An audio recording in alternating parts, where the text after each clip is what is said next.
In this episode, we go through a letter from a woman that we'll call Jane and the sexual struggles that she's dealing with. So how did women get here? It's completely messed up that Jane is compelled to push herself so hard, ask for so little, and expect even less. Why does communicating about sexual needs, setting boundaries, and negotiating seem to be such an impasse for most women? More importantly, what can you do about it? Make sure to listen because this podcast will give you the tools to create a sex life that is fulfilling for you. We are thrilled to partner with XNs who are all about making your sensual experience the best it can be. Xsense has an amazing and luxurious cooling arousing gel that is perfect for those motivate me moments that we'll tell you about halfway through this podcast. We love what XNs is doing for your sensual and sexual experience. Check them out at exsens-usa.com. That's EXSENS-USA.com. Welcome to the Sensational Sex Podcast, where we help women in long-term relationships thrive after the honeymoon stage is over. Are you a woman who wants a deep, intimate, and satisfying connection with her partner? Of course you do. Amy Rowan and Dr. Trina Reed have the answers, and all you have to do is join us each week. Soon, you'll be that woman who effortlessly has a satisfying sex life. Follow us on social media at Sensational Sex Podcast. Share this episode, leave a review, and thank you for subscribing. Now, let's start the show. Hello, beautiful people. I'm Amy Rowan, the suburban sexologist. Thank you for listening to the Sensational Sex Podcast. We're so happy that you're joining us. And I'm Dr. Trina Reed, and even though your sex life will never be perfect, you can create a sex life that is perfect for you, and we're here to help you with that. Amy, I love your t-shirt. Thank you. I like your t-shirt too. And Thank you. Yes, so cute. This is a different one than I wore last time. I like it though because I feel like it's a little more subtle. It is subtle, and for our subtle women who are listening, this is a perfect t-shirt for them. Or you can be more in your face. I don't know. Whatever you prefer. Whatever you're in the mood for. We've got something for you. We've got you covered. And wait, do you have a coffee mug? I do. Oh. And I'm also wearing Motivate Me panties. So there you go. I'm kitted out. I'm not going to show you my panties though. I'm sorry. Okay, you can imagine. We have to keep a little something under wraps. Maybe you'll surprise your husband with that tonight. So, Amy, why does every listener need a Motivate Me t-shirt and coffee mug? Well, this is an easy way to remind yourself to learn to initiate sex and, most importantly, to ask for what you want. This t-shirt, it's like a Swiss Army knife. It's an easy way to initiate sex, communicate, and ask for what you want. Can you imagine what your partner would say if they saw you wearing this? I know what they're going to say when they see you wearing this, and it's all good things. So if you want your very own Motivate Me t-shirt, coffee mug, maybe you want some underwear, you're in luck because we're doing a limited sale from November 11th to 25th. And you can go to our website, sensationalsexpodcast.com, to find out more details. And the sale starts next week. You know, you can't really see it on the screen, Amy. It's hard to read. But you notice that the hashtag at the very bottom, it says it's all about me. So this week we're talking about whether you are worth it, which is a pillar to you being sexually fulfilled. So every sex expert under the sun talks about the importance of communication. And communication is quintessential to a fulfilling sex life. And however, even though most of us know that theoretically communication is extremely important to couple happiness, why does the average person have difficulty communicating their sexual needs? The foundation, the core, the root of this is feeling worthy. Understanding what you need from the sexual experience, which may be and probably is different from your partner, and then asking for what you want is all based on whether or not you feel worthy of getting it. Worthiness is this really big topic, and yet it's pretty vague. So to help make it more concrete, we're going to go through a case study and break down why a person we'll call Jane doesn't feel worthy. And then we'll give you 3 ideas on how you can feel more sexually worthy at the end of this podcast. So the following is an actual letter from a woman that we're going to call Jane. And as we go through Jane's story, I want you to really listen to it in terms of how Jane doesn't feel worthy enough to ask for what she wants in her relationship. Listen to see if you can relate to Jane's experience and where you might be feeling unworthy in your own relationship. So listen to what her situation is, make mental notes of what you relate to, and then take those notes to the end of this podcast. For example, does Jane's letter make you angry, sad, frustrated, or something else? And I want you to pay attention to how is your body reacting. When you pay attention to that body reaction, everyone in our body, we have a place where we feel a yes and a place where we feel a no. And so if you are familiar with that no spot, that's where you want to really make that mental note. Here is Jane's story. Jane wrote us an email and said, I am 42 years old. I had a baby 3 years ago, and I'm not overweight or depressed, but I have absolutely no sex drive. I wouldn't care if I went the rest of my life without sex. Though I do have sex with my husband at least once a week for his benefit. He tries to get sex at least 2 or 3 times a week, and I usually let him know that I'm just too tired. She goes on to say, I get up at 5 a.m. every morning and get my 3-year-old daughter ready for daycare. Then we're out the door by 6:20 a.m. every day. It's very stressful trying to get her ready. Then I commute to my job and work for 10 hours before commuting home for 45 minutes. I finally get home at 6 p.m. She continues, I'm angry with my husband for asking for sex when I'm so tired. I think it's selfish of him to think that I'm going to have sex for an hour starting at 10 p.m. when I have to get up so early the next morning. She goes on, plus he never wants to have sex quickly. Whenever we have sex, he feels compelled to attend to my needs and keeps attending to me until I've had multiple orgasms. I'm happy with 1 orgasm and try to speed things up and move him along, but I don't think he can get aroused until I have multiple orgasms. He never seems able to just have intercourse and skip the foreplay. And sometimes I'm just not in the mood to have him spend so much time on me. I'd be fine just having quick intercourse and then being done.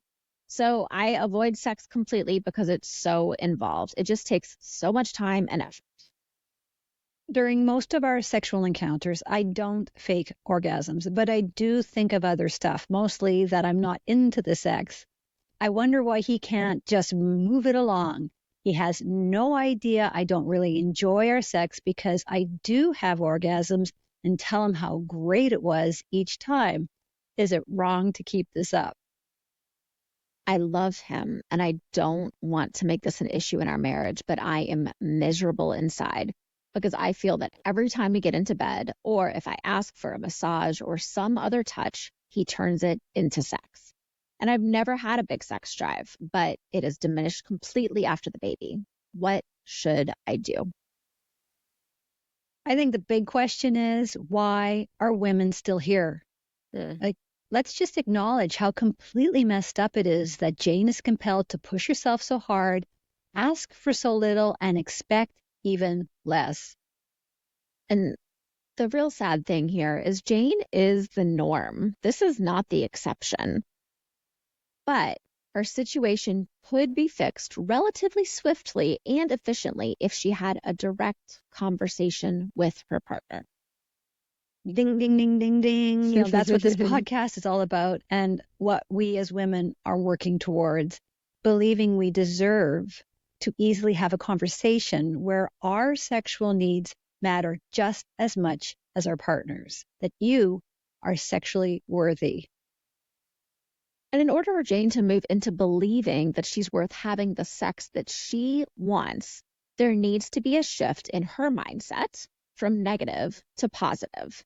So currently, Jane believes sex is negative and that it's sex's fault. She believes that sex is not worth the hassle.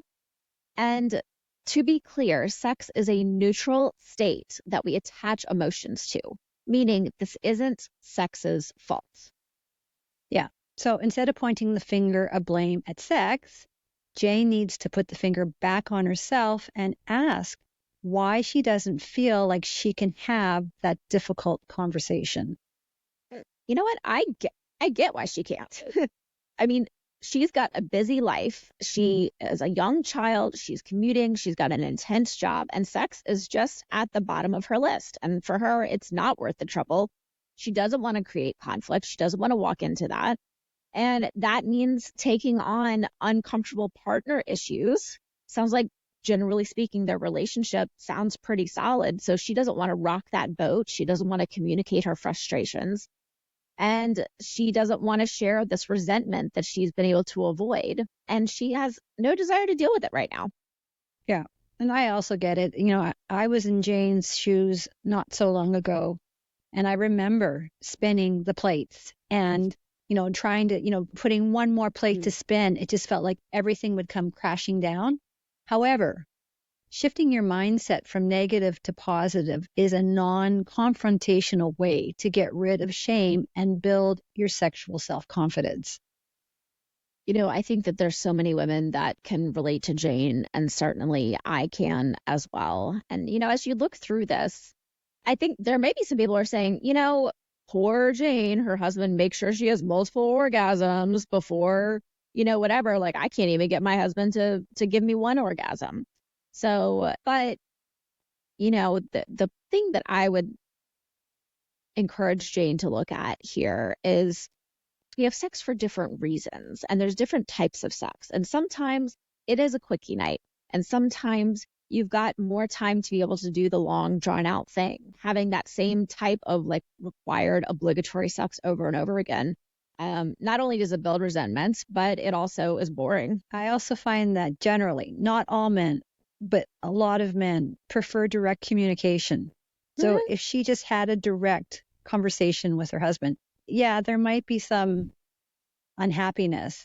And I'm sure he would appreciate a direct conversation more than going around the conversation. I feel like having the direct conversation, it's like ripping the bandage off. It's really tough, but I think for him, it would be so much better than her constantly acting like she's resentful towards sex and avoiding it. I think it's a tough thing to do. We all can agree it's a tough thing to do. And it's so much better for your relationship when you can. Yeah. And, and I'd shared this example earlier in the podcast, but I think it applies here too, where there was that time for years, when we were having sex where, I was just in my head, and it was kind of like this. It was taking so long. I was like, what is wrong with me? Why is this taking so long? Da, da, da, da, da. And I would just be stuck in my head. And so then eventually I would, fake an orgasm, go ahead and end it. But I would just, I'm good. I'd call it a day, right? I'd be like, look, you have yours. It's not happening for me tonight. And then when I finally talked to my husband about this and shared, I was like, I just get so frustrated with myself because I feel like my body is taking so long. And then he laughed, not at me, but he was so surprised because he's like, Amy, I'm doing that on purpose. Like I am trying to draw this out because I'm trying to tease and give you extra pleasure. And, and then sort of to Jane's point, there's nights, there's times that you want to be able to have more fun drawn out. And there's times where it's like, okay, it is 10 o'clock. I'm really tired. Like, I want to have this connection with you, but let's just do this in a little bit of a faster way tonight. And then next Thursday, when grandma is picking up the daughter, we can have a little bit more fun. And I really like that solution you have, which is, this is what we can do now. And let's look forward to something down the road, which is a really nice way to cue that up for sure. We're going to get into what Jane can do after our sex IQ. And now a word from our sponsor. Is good sex on your mind, but not in your bedroom?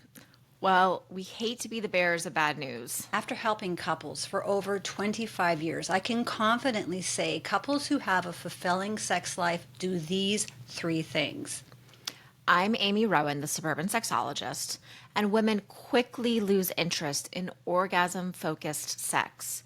If you want more sex more often, it's time to expand your repertoire. I'm Dr. Trina Reed, and my tip number 1 is take your focus off of her orgasm. A woman's ability to orgasm is generally inconsistent. When she has the expectation and pressure to orgasm with every single sexual encounter, it can decrease her ability to have an orgasm. Tip number 2. Many women want to feel wanted. So instead of saying, hey, let's do it, sex starts hours before the deed. Woo your woman, pursue her. FYI, you can thank me later. Tip number 3, the next time you have sex, don't focus on the hot spots like the breasts, the vulva, the penis. Instead, do at least one sensual-based thing, like kissing your partner's collarbone or feeling her entire body from the feet on upwards, and see how the switch between orgasm-focused sex and sensual-focused sex changes your sexual dynamic. Here's an easy tip. Make initiation more fun with our Motivate Me t-shirts and coffee mugs. Listen every week to the Sensational Sex Podcast to learn how you can create a sex life that is fulfilling for you. Go to sensationalsexpodcast.com to subscribe. And while you're there, pick up your Motivate Me t-shirt and coffee mug today. This is a great Christmas present. Mm-hmm. And make sure to email us and let us know how you are motivating your partner. We would love to hear your success story. What happens when you're not in the mood for sex and your partner is giving you the look? Instead of feeling pounced upon and not into it, you need to have a contingency plan. So initiation rituals will help to wake your body up in its arousal. And the best part is it only takes a minute. Hi, I'm Amy Rowan, the suburban sexologist from the Sensational Sex Podcast. And I'm Dr. Trina Reed, and a big thank you to XSens for bringing you these sensual arousal tips. Has there ever been a time in your relationship when your partner was giving you that look? You know the one. Mm-hmm. Or maybe they were rubbing your leg or nuzzling your neck and you knew what was on their mind, but it was the last thing on yours. Well, Amy, I've been married for 22 years, so what do you think? Exactly. We have all been there. And sometimes we just need a little motivation to get from to yeah. And that's where you need to grab the XSens Cooling Arousal Gel from your bedside table to give you a cooling zap of arousal. Now, you might be asking if arousal gel actually works. And I'm an academic, so I want to know if it actually works too. So in one study, which included 500 sexually active heterosexual women between the ages of 18 and 59, 79% of respondents noted that the arousal product met or exceeded expectations. 78% of respondents reported increased sensitivity in their genital area, and of these, over 90% believed that the gel made their intimate experience even better. And most agreed that the gel enhanced arousal, orgasmic intensity, pleasure, and satisfaction during their sexual activity. The best part, it's super easy to use. Apply a small drop to your clitoris, penis, nipples, or anywhere that cooling is desired to discover intense and explosive sensations. So just use one little drop to start. You can always add more. And the best thing is there are up to 100 applications per bottle. This is best to apply yourself because partners can sometimes get carried away in the heat of the moment and they might think it's a lubricant. So keep this on your side of the bedside table. So there are 3 body safe and flavored arousal gels to choose from. There's raspberry mint, hot vanilla espresso, and the award-winning ginger lychee. And best of all, it's body safe, vegan, paraben free, condom friendly, and there are no petroleum based ingredients. That's amazing. And it gets even better. So go right this second before something in your busy life gets you distracted to the XSENS website. That's xsens-usa.com and use the coupon code sensational and you will get 20% off. Are you curious to see what a cooling sensation can do for your sensual and sexual satisfaction? Of course you are. So make sure to have this discreet bottle of XSENS arousal gel in your bedside table and find out how it changes your sexual experience. All right, so let's test your sexual IQ. Ready? Who enjoys casual sex more, men or women? Or does it depend? So the answer is depends. If there was not an orgasm gap, men and women would most likely enjoy casual sex equally. Women do very much want and enjoy casual sex. However, men often fail to prioritize female pleasure.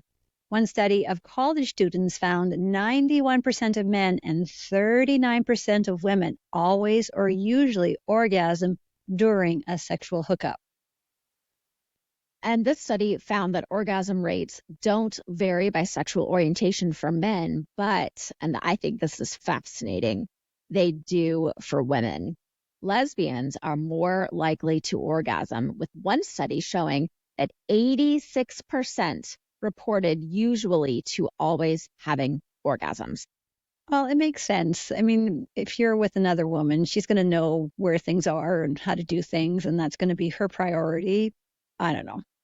For me, this study was a bit of a no-brainer. Yeah.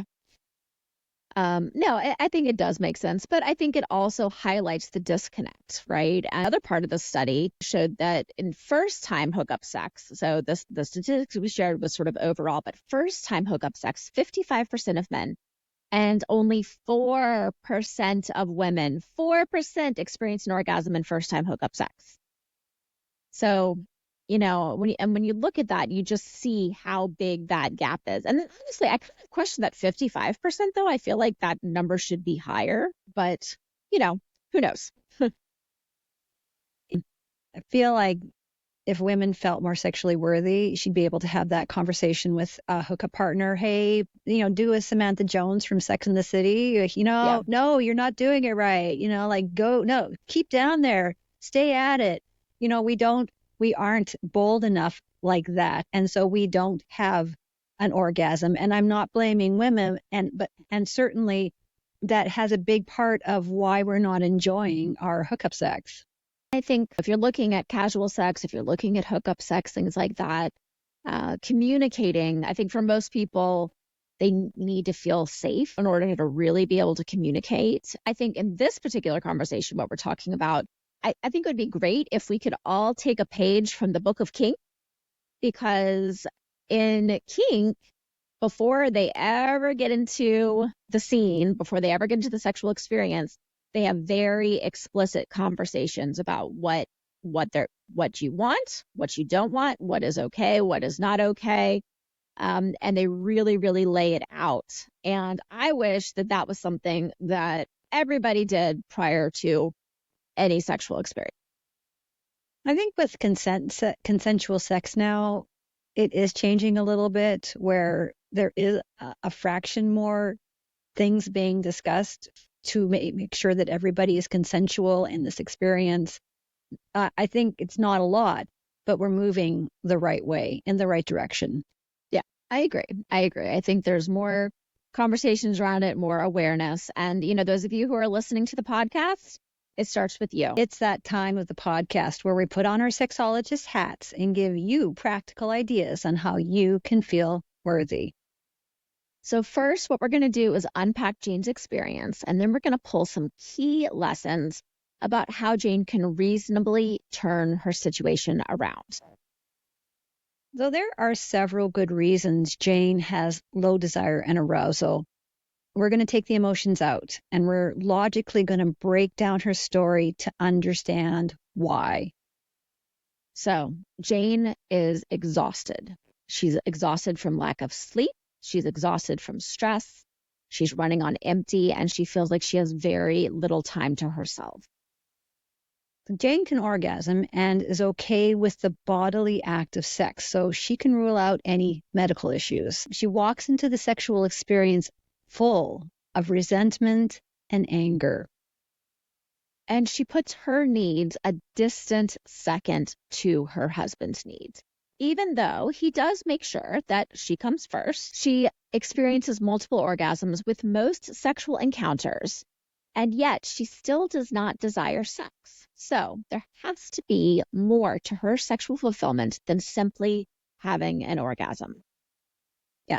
Jane is choosing to have obligation sex. And each time she chooses to have obligation sex, her guilt, shame, resentment, and anxiety grow. And she isn't comfortable or confident enough to discuss her unhappiness about their sex life.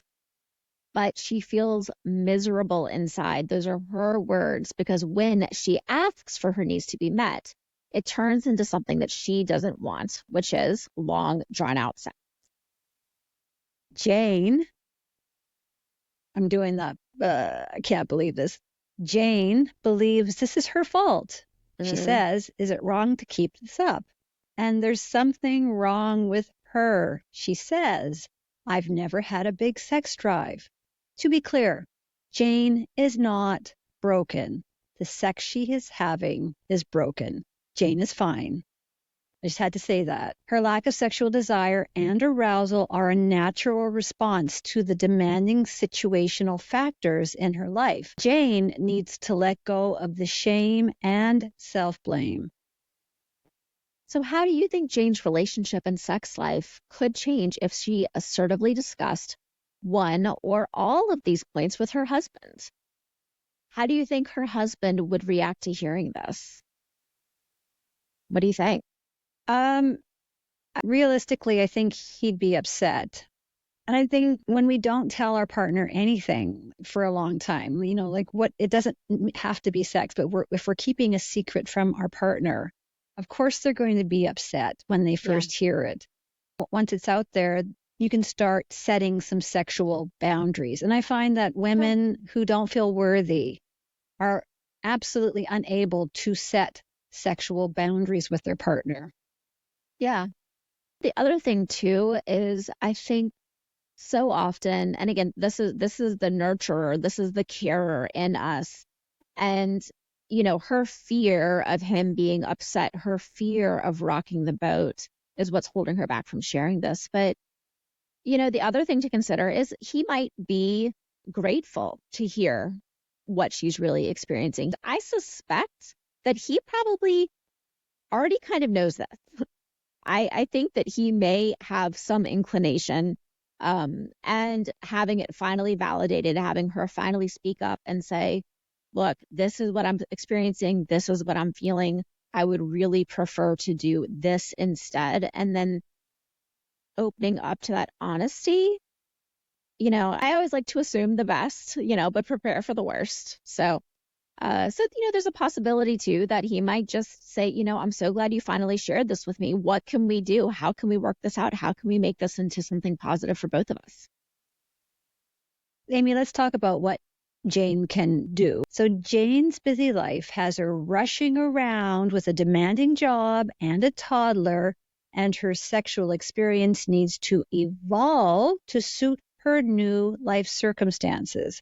So she's trying to fit her new life into the old way that they had sex, when in fact, sex needs to fit her new life circumstances. And I think that's the shift that a lot of women don't get, is sex needs to fit your life, not the other way around. Yeah, absolutely. And we go through these different reasons and seasons and stages of time. And especially when You've got the little itty bitty ones when you've got the babies and the toddlers. The days feel long, but the weeks just fly by. But you feel like you're never going to get sleep again. You feel like you're never going to have time for yourself again. You feel like you're never going to be able to go to the bathroom without some tiny little person wanting to be picked up and held. But those stages do go through. And so as you are experiencing these different life stages, that's a great opportunity to talk to your partner and say, this is what our life looks like right now. How can we prioritize and make our sexual and physical connection work with how things are going on right now? And so what Jane needs to do right now in this season of her life is she needs to prioritize her sleep and Amen. self-care. Amen, Yes. sister. Prioritize your sleep and self-care. Oh my gosh. Yes, she needs to prioritize that. I am grouchy if I do not get enough sleep. My husband, he knows it too. So he's like, Amy, go take a nap, because I'm like, you can't deal it. Like I'm like a toddler. If I've not gotten enough sleep, you do not want to be around me. And I'm generally pretty pleasant to be around, I think. But when she prioritizes her sleep and her self-care, this is going to create more energy. And with that energy, she can reconnect with herself and with her husband.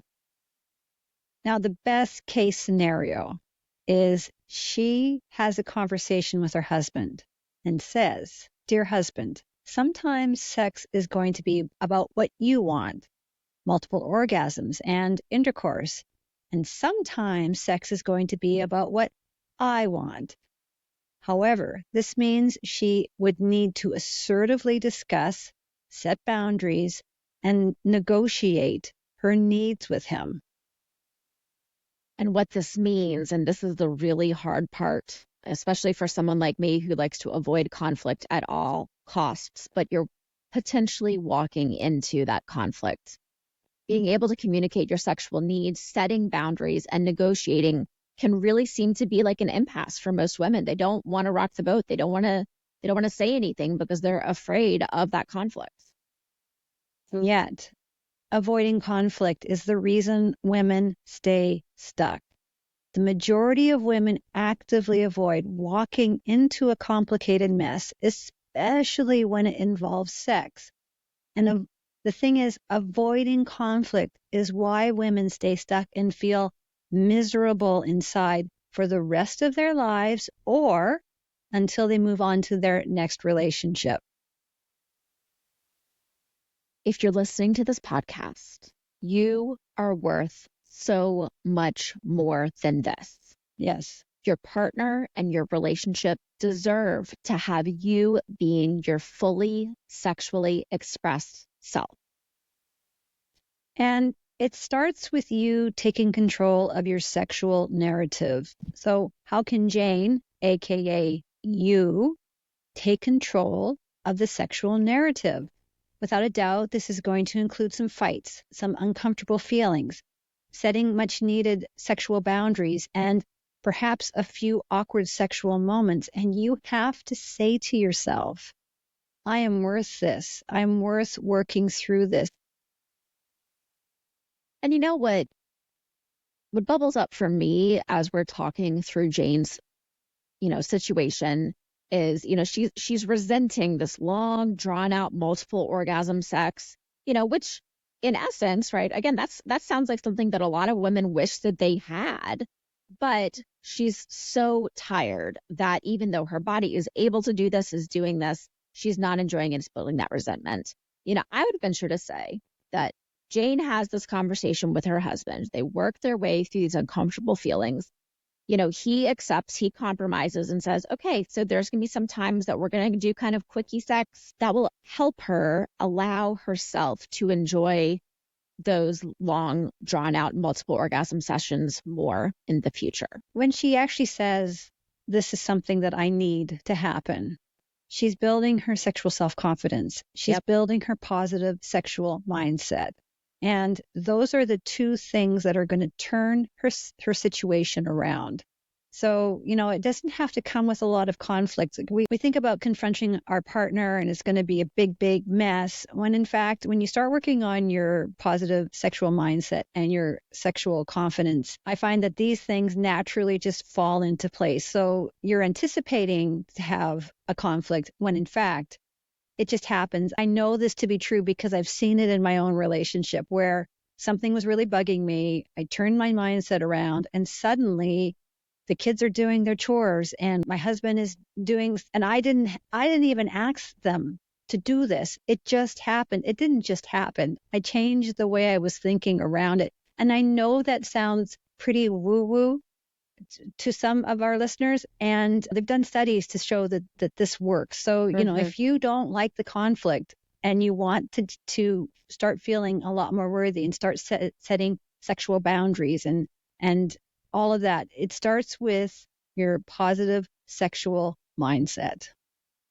Yes. And the other mindset shift that if I was working with Jane, a mindset shift that I might have her consider is rather than this, oh, it's long and drawn out and I have to have these multiple orgasms and I'd rather be sleeping and all of that. Orgasms are a natural stress reliever. They just blow up cortisol. They get rid of so much of that. And so if she changes thinking about it as something she has to do, but looking at it as I've had a really long, stressful day and I get to now release all this stress in this beautiful, connective way with my partner. My partner is giving me this gift of stress relief.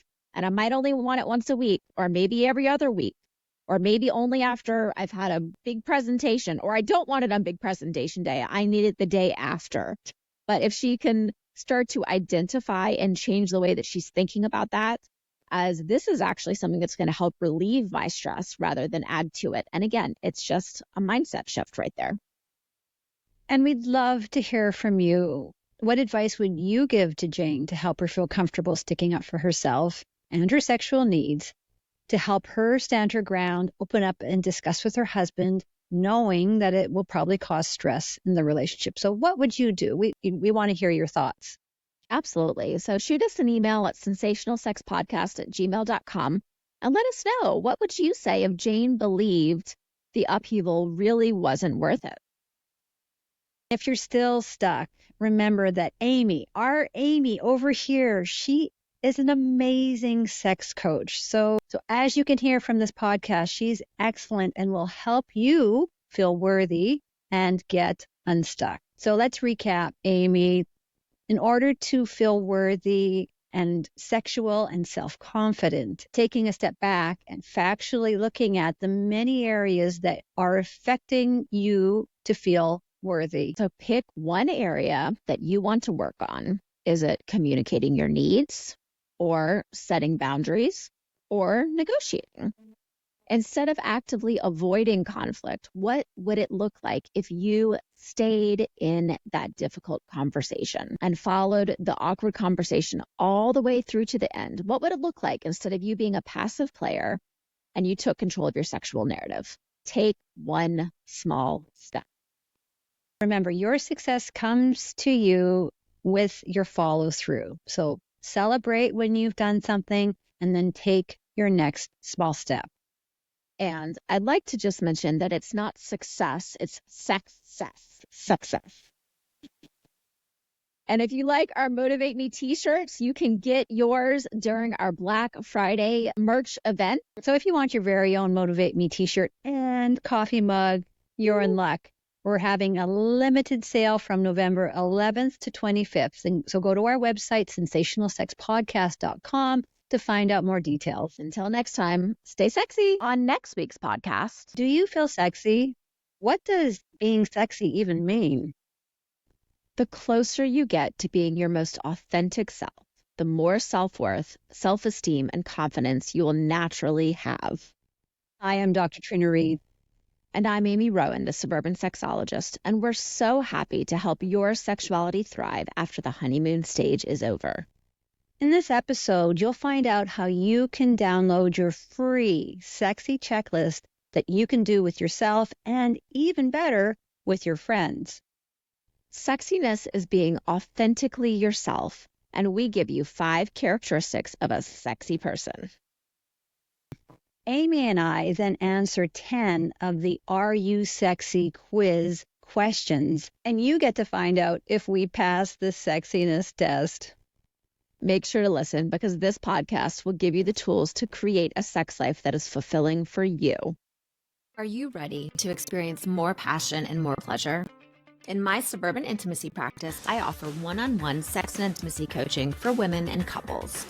Book a complimentary discovery call at suburbanintimacy.com or learn more about my Intimacy Ignite program, your solution to experiencing satisfying and fulfilling sexual experiences and connection, even when you're busy, tired, and stressed. Intimacy Ignite is a curated collection of stimulating sex education, activities, and challenges, whether you are single or in a relationship, plus live coaching with me twice a month. Save $10 off your first month with the code PODCAST. You can learn more at intimacyignite.org. Is more fulfilling sex on your mind, but not in your bedroom? Then go to trinareid.com to get your free copy of the Sex Bootcamp Masterclass.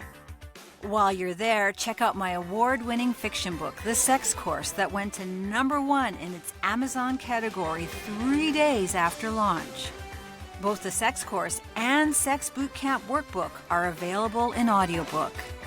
If you want to hang with groovy, like-minded, sex-positive women, then join my online courses and the Success Community.